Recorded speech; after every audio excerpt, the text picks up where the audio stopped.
ପିଲାମାନେ ଆଜି ହୋଇଥିବା ବିଜ୍ଞାନ ପରୀକ୍ଷାର ଆମେ 50 ମାର୍କ ଅବଜେକ୍ଟିଭ ଆଲୋଚନା କରିବା। ଭିଡ଼ିଓ ଟିକେ ଡେରି ନ କରି ଆମେ ଆରମ୍ଭ କରିବା। ଫାର୍ଷ୍ଟ क्वेश्चन ଦେଖନ୍ତୁ, ଆମର ଅଛି ଗୋଟେ ସମୀକରଣ ଦେଲା। ସମୀକରଣରେ କହିଛି ଉପରୋକ୍ତ ରାସାୟନିକ ସମୀକରଣକୁ ସମତୁଲ କରିବା ପାଇଁ A ଓ B ର ମାନ ଯଥାକ୍ରମେ କେତେ ରହିବ? ଆର ସଠିକ ଆନ୍ସର ହେବ ପିଲାମାନେ A ବଦଳରେ ଆମେ ଲେଖିବା 3 ଓ B ବଦଳରେ ଲେଖିବା 8। Option number A। ଏହାପରେ ଦେଖ ଆମର ଅଛି क्वेश्चन नंबर 2। प्रदत्त परिघटना मध्यरु केउଗୁଡ଼ିकरे विघटन प्रक्रिया देखाଯାଏ? विघटन प्रक्रिया देखाଯାଏ पिलाମାନେ। विघटन प्रक्रिया चूनपत्थरर दहनरे, प्राकृतिक गैस दहनरे, लेड नाइट दहनरे। ए तीनटा मध्यरु हमर ठीक आंसर टी हेबो 1 ओ 3। माने चूनपत्थररे दहन विघटन प्रक्रिया देखाଯାଏ और लेड नाइट दहनरे मध्य हमर विघटन प्रक्रिया देखाଯାଏ ହେଲା। Option number C. तापर क्वेश्चन कोन अछि देखो पिलाମାନେ, प्रशमनीकरण प्रक्रिया रे केउ दुईटी उपादान आवश्यक? कोन दुईटी पिलाମାନେ प्रशमनीकरण करिया पे हमर अम्ल ओ क्षारक। Option number D. ओके। तापर क्वेश्चन देखो 4 नंबर, गोटे द्रवणर नील लिटमस को लाल रे परिणत करिया पे एहार pH केते आवश्यक? नील लिटमस को लाल करिया पे पिलाମାନେ केते pH दरकार? 5। ऑप्शन नंबर मध्य आर मध्य डी हैला।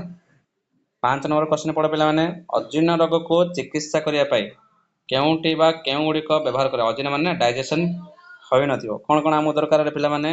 डाइजेशन जेतला हमर हे नथियो कोन कोन दरकार? खाइबा सोडा ना लेंबू पानी ना प्रति अम्ल कोडा दरकार?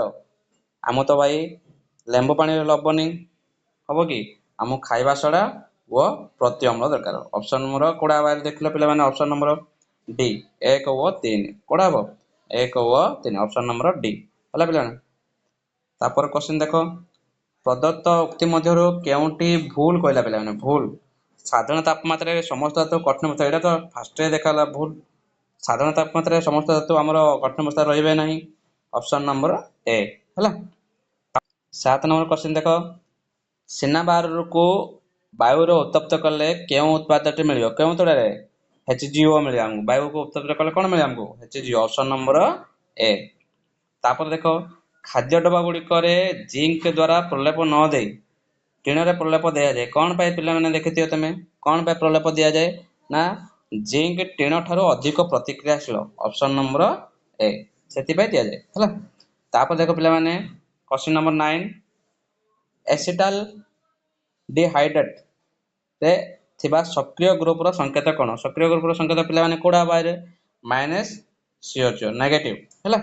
तापर क्वेश्चन देखो क्वेश्चन नंबर 10 देखो पिलाମାନେ, निम्नलिखित मध्यरु केउटी हाइड्रोकार्बन यौगिक दहन हेले कला धुआं बाहरे? कला धुआं बाहरे आरो कोडा पिलाମାନେ हमर C2H6 केवल एक रे ही बारियो। C2H रे H पर बारियोनी कि C2H2 रे बारियो हमर नै हैला। तापर क्वेश्चन देखो तापर क्वेश्चन होची, तुमे घरे तयारी करथिबा आचार को बेसी दिन संरक्षण करिया पे पदार्थ रे हमें कोन करिया हमरे? आचार गुडा डबा गुडा देखिते हमें अधिक दिन रखिया पे हमें कोन करिया ताइरे ना उभय हमर लुण रो 5 रो 8% द्रवण व इथानॉल एसिड रो 5 रो 8 द्रवण हमें व्यवहार करिया, जा द्वारा खाद्य जिंस हमर बेसी दिन रहयो। ऑप्शन नंबर हमर डी हबो। तापर क्वेश्चन नंबर 12 पिला माने देखो, न्यूलैंड कर अष्टक नियम रे केउ मौलिक पर्यंत प्रचलित थिला? केउ मौलिक पर्यंत रे? पोटेशियम हमर के ना नै। तापर देखो, दत्त गुडे चित्र देला ए बी सी पर्याय श्रेणी रे अवस्थित दर्शा जायछि गुडे केउटे उक्ति रे हमर ठीक हेबो? कोउतरा रे ए पर्याय श्रेणी हम देखिला हम जानिया जे ऑप्शन नंबर हमर बी सी ए थारो कम प्रतिक्रियाशील। ऑप्शन नंबर बी 13 आंसर कोन हो? Option number B. तापर 14 क्वेश्चन देखो पिला माने, तुमे एक उत्तल दर्पण रो फोकस बा पोल मध्य रे ठिया होइछ, तुमरो प्रतिबिंब रो आकार किपरि हो पिला माने? आमे जदि आमे उत्तल दर्पण फोकस पोल मध्य रहबा हमर आकारटा हमर छोट होई जो कोन हो? छोट देखा क्षुद्र देखा जो। ऑप्शन नंबर सी हैला।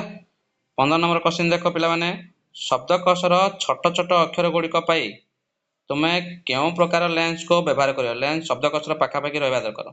को प्रकार लेंस हमें देखा जे व्यवहार करिया रे हमें जो लेंस रे कि हमर कोन थियो 5 सेमी फोकस दूरता विशिष्ट अवतल लेंस हम व्यवहार करिया कोन करिया ऑप्शन नंबर हमर एडा हमर डी 5 सेमी फोकस उत्तल लेंस व्यवहार करिया हला उत्तल लेंस व्यवहार करिया पिला माने तापर क्वेश्चन देखो क्वेश्चन नंबर 16 देखो पिला माने क्वेश्चन नंबर 16 गोटे उत्तल दर्पण रो वक्रता व्यासार्ध 24 हेले यार फोकस दूरता के बताओ हमर सूत्र पड़ी अनुसार सूत्र अनुसार केते हो 12 सेमी पिला माने मु जल्दी जल्दी कर दोची तमा आंसर जानिया पे देखो आर आंसर हो हमर 12 सेमी ऑप्शन नंबर सी तापर तुम देखो तुम देखिथिबा वस्तुटीर प्रतिबिंब चक्षुर केउ अंशरे सृष्टि होरे हमर आखिरे को अंशरे प्रतिबिंबटा सृष्टि होए ना रेक्टिना मुकुरिकार सृष्टि होए ना पिला माने हला तापर 18 नंबर क्वेश्चन देखो प्रदत्त केउ कारण जगु 18 नंबर क्वेश्चन देखो 18 नंबर प्रदत्त केउ कारण जगु लाल बर्ण को विपद रूप स्वामी व्यवहार करछे केउ कारण पाइरे हमर लाल बर्णर तरंग दैर्घ्य सर्वाधिक करिया पे एडा मध्ये ठीक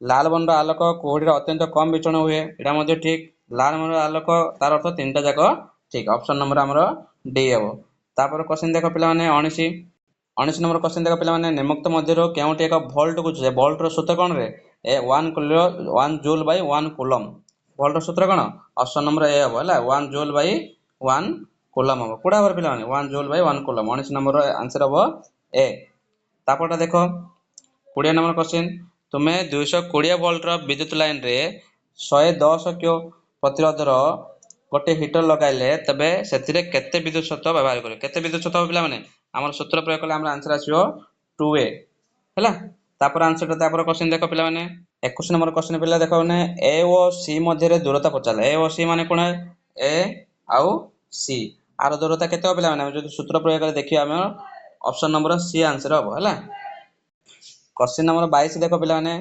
गोटे विद्युत स्रोतधारी दीर्घ व सड़क सोलेनॉइड भितरे अंशर चुंबकीय क्षेत्रटा कुडायरु चुंबकीय क्षेत्रटा कोन हबरे सबुठारे समान रहयो चुंबकीय क्षेत्रटा सबुठारे कोन सबुठारे ऑप्शन नंबर डी तापर क्वेश्चन देखो 23 टा कोन पिला माने गोटे तंबा तारर कुंडली मध्य रे चुंबकीय क्षेत्र घुरुची हैला कि उत्पादित प्रेरित विद्युत प्रभावर दिगरे केवल परिवर्तन हुए कोन हबो ना अर्ध गुणन परे हो परिवर्तनटा केतल हबो आधा घुरला परे ऑप्शन नंबर सी तापर देखो क्वेश्चन नंबर 24 कोन कहै जे गोटे प्रोटॉन रो एक चुंबकीय क्षेत्र रे मुक्त भाबे गति करूची प्रोटॉनटा मुक्त भाबे करची तार निम्नलिखित धर्म गुण केउटी परिवर्तन होई पारे कोडा परिवर्तन आमे जानिचे परिवर्तन कोन हबरे परिवेग व संवेग दुईटा जाक परिवर्तन हबो कोडा हबो ऑप्शन नंबर सी हला तापर क्वेश्चन देखो पिला माने 25 नंबर लघुपतन होइतिबा परिपथरे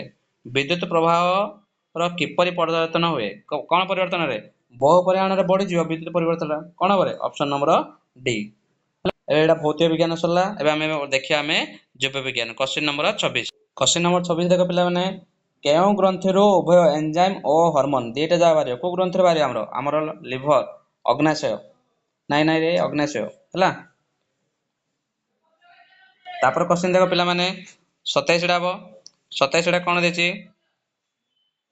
27 नंबर क्वेश्चन देखो पिला माने केल्विन चक्र रो केउ पर्याय रे ग्लूकोज संश्लेषण हुए केउ पर्याय रे हुए पिला माने द्वितीय पर्याय रे हबो को पर्याय रे हबो द्वितीय पर्याय रे हबो तापर क्वेश्चन देखो केउ उत्पाद अम्लजान अभाव रो पेशीकोष श्वसन रे मिलि थाए केउ उत्पाद पिला माने हमरो पाइरुवेटिक अम्ल ना साइट्रिक लैक्टिक ना एसिटिक को अम्ल हमरो लैक्टिक अम्ल को माने लैक्टिक अम्ल हबो तापर क्वेश्चन देखो क्वेश्चन नंबर 29 कोन कहै छै पिला माने केउटी मनुष्यर श्वास तंत्र रो सठिक क्रम आर सठिक क्रम कोन पिला माने देखलो हमरो ऑप्शन देखो प्रथमे नाक ना ना नासरंध्र तापर नासापथ तापर ग्रसनी श्वासनलिका तापर फुसफुस ना ना पिला माने ऑप्शन नंबर हमरो हबो डी तापर क्वेश्चन देखो केउ बल जगु जल सर्वदा जाइलेम बिति सह लागि रहि थाए केउ बल जगु पिला माने संलग्न बल जगु केउ जगु संलग्न बल ना नै तापर क्वेश्चन देखो क्वेश्चन नंबर हमरो 31 देखो पिला माने मनुष्य शरीर रे अम्लजान विहीन रक्त संचालन संपर्क रे केउतिरे ठीक कोडा हमरो अम्लजान विहीन रक्त आमे जानिछे कोन पिला माने ना दक्षिण पट अळंदी ओ नील मध्य दे रक्त प्रभाव ना नै कोडा देखलो ना ऑप्शन नंबर हमरो सी रो अछि ना नै तापर देखो क्वेश्चन नंबर 32 सुस्थ लोकर मूत्र रे केउ उत्पादन थिले रोगर सूचना मिले हमरो जो मूत्र रे केउ उत्पादन अधिक रहले हम रोग अछि हम जानिया रे କେଉଁ ଉପାଦାନ? यूरिया। यूरिया ଯଦି ଆମର ଅଧିକ ଅଛି ନା କ'ଣ ରେ? ନାଇଁ ଗ୍ଲୁକୋଜ। କ'ଣ ହବ? ଅପସନ ଗ୍ଲୁକୋଜ ହବ ହେଲା। ତାପରେ ଦେଖ କେଉଁଟି ଉଦ୍ଭିଦର ଉତ୍ପାଦିତ ପଦାର୍ଥ ନୁହେଁ? ଉଦ୍ଭିଦର କୋଉଟା ବାହାରେ? ଆମର यूरियाଟା ଆମର ମଣିଷର ବାହାରେ ବା ଜୀବର ବାହାରେ, ଉଦ୍ଭିଦର ବାହାରେନି ହେଲା କି? ଅପସନ ନମ୍ବର ଡି ହବ। ତାପରେ ଦେଖ କ୍ୱେଶ୍ଚିନ୍ ନମ୍ବର 34 କେଉଁ ଫାଇଟୋ ହରମୋନ କୋଷ ବିଭାଜନରେ ହାର ବୃଦ୍ଧି କରିଥାଏ? କୋଷ ବିଭାଜନ ପାଇଁ କୋଉ ଫାଇଟୋ ହରମୋନ ଦରକାର? ନା ସାଇଟୋକାଇନିନ। ଅପସନ ନମ୍ବର କୋଉଟା ହବ? ଏ ହେଲା। ତାପରେ କ୍ୱେଶ୍ଚିନ୍ କେଉଁ ଯୋଡ଼ିଟି ଗୋଟେ ଅସମ୍ପର୍କିତ ମାନେ ତା ସହିତ ସମ୍ପର୍କ ତାର କିଛି ନଥିବ? ଲେଡିକ୍ କୋଷ ଟେଷ୍ଟୋଷ୍ଟେରୋନ ଠିକ ଅଛି, ଆଲଫା କୋଷ ଗ୍ଲୁକାରନ୍ ଠିକ ଅଛି, ଆମର ଗ୍ରୋଥ ହରମୋନ ପାଇଁ ବାମନତା ଠିକ ଅଛି, କିନ୍ତୁ ଏଡ୍ରିନାଲ ଗ୍ରନ୍ଥି ପାଇଁ ଜୈବିକ ଘଡ଼ି ଏଇଟା ଭୁଲ ଅଛି ପିଲାମାନେ ହେଲା କି? 35 ହବ ବିଟା ହବ ହେଲା। ତାପରେ ଦେଖ 36 ନମ୍ବର କ୍ୱେଶ୍ଚିନ୍ ସମବିଭାଜନରେ କେଉଁ ଉପାବସ୍ଥାରୁ ନୂତନ ଗୁଣସୂତ୍ର ବା କୋଣାର୍କ ଭି ଆକାରର କୋଣ ସୃଷ୍ଟି? କେଉଁଟା ଠିକ? ଦେଖିଲ ପିଲାମାନେ କେଉଁ ଅବସ୍ଥାରେ ହବ ପିଲାମାନେ? ନା ଉତ୍ତର ଅବସ୍ଥାରେ ହବ ହେଲା କି? ତାପରେ ଦେଖ କ୍ୱେଶ୍ଚିନ୍ ନମ୍ବର 37 ଭ୍ରୂଣପୋଷରେ ଗୁଣସୂତ୍ର ସଂଖ୍ୟା କେତେ ରହୁଛି? ଆମର ଭ୍ରୂଣପୋଷରେ ଗୁଣସୂତ୍ର ସଂଖ୍ୟା ଆମର 3n ରହୁଛି ନା ନାଇଁ? ଅପସନ ନମ୍ବର ସି ହବ।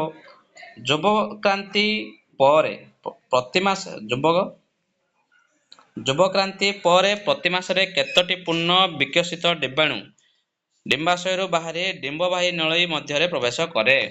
କେତୋଟି? ଆମର ଗୋଟିଏ। କେତୋଟିରେ? ଗୋଟିଏ। ଏଡ୍ସ ଚିହ୍ନଟ କରିବା ପାଇଁ ସବୁଠାରୁ ବିଶ୍ୱାସନୀୟ ଉପାୟ ଏଇଟା ସବୁଠୁ ସହଜ ପିଲାମାନେ ୱେଷ୍ଟିଂ ବ୍ଲଟିଂ ନା ନାଇଁ? ତାପରେ କ୍ୱେଶ୍ଚିନ୍ ଦେଖ 40 ନମ୍ବର କ୍ୱେଶ୍ଚିନ୍ ଦେଖ ପିଲାମାନେ ମେଣ୍ଡେଲ ତାଙ୍କ ପରୀକ୍ଷଣର ଚୟନ କରିବା ପାଇଁ ମଟର ଗଛର 7 ଜোড়ା ବିକଳ୍ପ ମଧ୍ୟରେ କେଉଁ ଗୁଣଟିକୁ ଅନ୍ତର୍ଭୁକ୍ତ କରିଥିଲେ? କେଉଁ ଗୁଣଟି ପିଲାମାନେ? ମଞ୍ଜିର ଆକାରକୁ ନେଇଥିଲେ। କ'ଣ ନେଇଥିଲେ? ମଞ୍ଜିର ଆକାରକୁ। ତାପରେ କ୍ୱେଶ୍ଚିନ୍ ଦେଖ ପିଲାମାନେ 41 କ୍ୱେଶ୍ଚିନ୍ ଦେଖ ପିଲାମାନେ ଦ୍ୱିସଂକରଣ ପରୀକ୍ଷଣରୁ ମେଣ୍ଡେଲ କେଉଁ ନିୟମଟି ପାଇଥିଲେ? କେଉଁ ନିୟମଟି ପାଇଥିଲେ? ସ୍ୱାଧୀନ ଅପବ୍ୟବନ ନିୟମ ପାଇଥିଲେ। କୋଉ ନିୟମରେ? ସ୍ୱାଧୀନ ଅପବ୍ୟବନ ନିୟମ। Option number C. ତାପରେ କ୍ୱେଶ୍ଚିନ୍ ଦେଖ ପିଲାମାନେ ନିମ୍ନଲିଖିତ ମଧ୍ୟରୁ କେଉଁଟି ଅନୁରୂପୀ ଅଙ୍ଗ? ଅନୁରୂପୀ ଅଙ୍ଗ କୋଉଟାରୁ? ବାଦୁଡିର ଡେଣା, ତିମିର ପକ୍ଷ ଠିକ ଅଛି। ଏଟା ଭୁଲ ଅଛି ପିଲାମାନେ। ଘୋଡାର ଗୋଡ, ମଣିଷର ହାତ ଏଟା ମଧ୍ୟ ଭୁଲ। ପତଙ୍ଗର ଡେଣା ଓ ବିହଙ୍ଗର ଡେଣା ଏଟା ଠିକ ଅଛି ପିଲାମାନେ। Option number C. ତାପରେ କ୍ୱେଶ୍ଚିନ୍ ଦେଖ 43 କ୍ୱେଶ୍ଚିନ୍ କୋଉଟା ଅଛି? 43 କ୍ୱେଶ୍ଚିନ୍ ପିଲାମାନେ ଦେଖ ଆଜିର ମାନବ ବା ହୋମୋ ସାପିଏନ୍ସ ଆମେ ତାକୁ ବୈଜ୍ଞାନିକ ନାମ ଥିଲା 5 ଲକ୍ଷ ବର୍ଷ ପୂର୍ବେ ସେ କେଉଁଠି ରହୁଥିଲା? କେଉଁଠି ରହୁଥିଲା ପିଲାମାନେ? ଆଫ୍ରିକାରେ ମାନେ ଅପସନ ନମ୍ବର ଏ। ତାପରେ 44 ଦେଖ କାର୍ବନ ପରିମାଣ ଅନୁଯାୟୀ କେଉଁଟି ଉତ୍କୃଷ୍ଟ ଧରଣର କଇଲା? ଉତ୍କୃଷ୍ଟ ଧରଣର କଇଲା ଆମର କୋଉଟା ସବୁଠୁ? ଆନ୍ଥ୍ରାସାଇଟ୍ ନା ପିଲାମାନେ? Option number D. ତାପରେ ପିଲାମାନେ ଦେଖ ବୀଜାଣୁକୁ ପରିସଂସ୍ଥାର କେଉଁ ପ୍ରକାରର ଉପାଦାନର ଅନ୍ତର୍ଭୁକ୍ତ ହୋଇଥାଏ? ଓ ବୀଜାଣୁଟା କ'ଣ? ସେ ସମସ୍ତଙ୍କୁ ଖାଏ, ଅପଘଟକ ନା ପିଲାମାନେ? 45 ର ବି ହବ।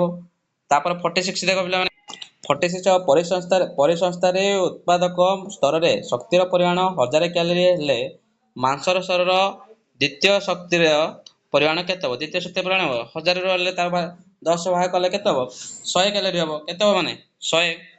ତାପରେ କ୍ୱେଶ୍ଚିନ୍ ଦେଖ କେଉଁଟି ନବୀକରଣ ଯୋଗ୍ୟ ଓ ପ୍ରାକୃତିକ? ନବୀକରଣ ଯୋଗ୍ୟ ମାନେ କ'ଣ? ସେଟା ପୁନର୍ବାର ଭରି ହେଉଥିବ ପ୍ଲସ୍ ପ୍ରକୃତିରେ ମିଳୁଥିବ।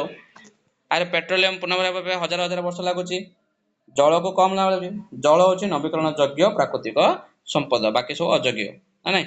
କ୍ୱେଶ୍ଚିନ୍ ନମ୍ବର 48 ଦେଖ ଓଡ଼ିଶାର ଚନ୍ଦକା ଅରଣ୍ୟ, ଚନ୍ଦକାରେ କ'ଣ ଅଛି ପିଲାମାନେ? ହାତୀ ଅଭୟାରଣ୍ୟ, ହାତୀ ପ୍ରକଳ୍ପ ରହିଛି ନା ନାଇଁ? ତାପରେ ଦେଖ କ୍ୱେଶ୍ଚିନ୍ ନମ୍ବର 49 ପିଲାମାନେ ଦେଖ କରୋନା ଭୂତାଣୁ ଏବେ ଯୋଉ ବାହାରିଥିଲା, କରୋନା ଭୂତାଣୁ କେଉଁ ବର୍ଗର ସେଟା ସେ ଥିଲା? କରୋନା ନିଡୋଭିରାଲାଇସିସ୍ ହେଲା। ଏ ଅପସନ ନମ୍ବର ଏ ହବ ହେଲା। କେବେ କୋଭିଡ-19 କୁ ବିଶ୍ୱ ମହାମାରୀ ରୂପେ ଘୋଷଣା କରାଗଲା ପିଲାମାନେ? କେବେ କରାଗଲା? ନା ଆମର 11 ମାର୍ଚ୍ଚ 2020। ଏଇଟା ଗୋଟେ ଜିକେ ଟାଇପର ହେଇଗଲା ନା ନାଇଁ? ସମସ୍ତେ ପିଲାମାନେ ଦେଖିଲ ନିଜ ନିଜ ମାର୍କ କମେଣ୍ଟ କରିବେ ବର୍ତ୍ତମାନ।